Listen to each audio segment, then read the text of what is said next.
grupo sang mga negosyante sa probinsya sang Iloilo nagapanawagan sa pag-upgrade sang Iloilo International Airport. Kaap Iloilo bukas sa ekspansyon sa mga pasilidad sa airport.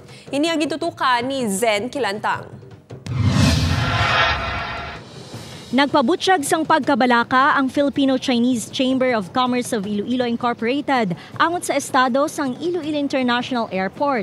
Nagapati ang grupo nga may dako nga rulyo ang airport sa pagpasanyog sang ekonomiya kag turismo, hindi lang sang probinsya kundi mangin sa bilog nga rehiyon.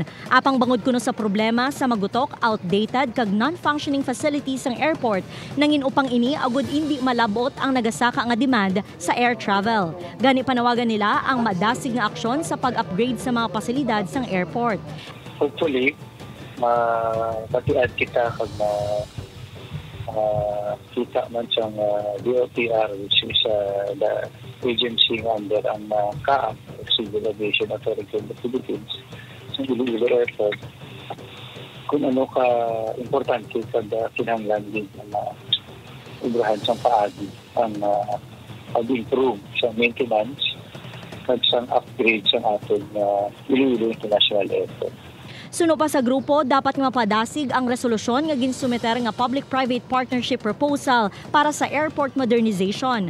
Suno sa Kaap Iloilo, bukas sila sa pagpatahom kag pag-expand sang airport.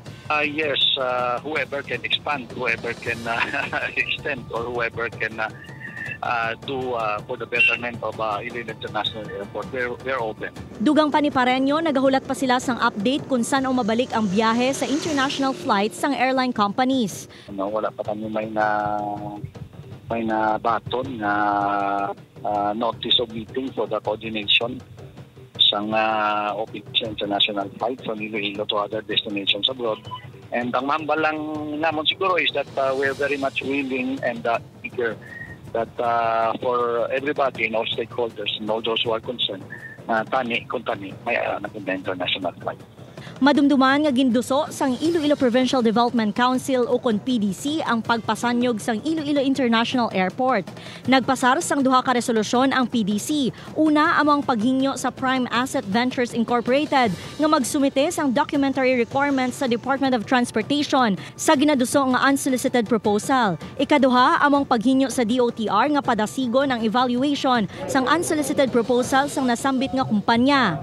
Upod kay Cirilo Renduque, Zen Kilantang, One Western Visayas.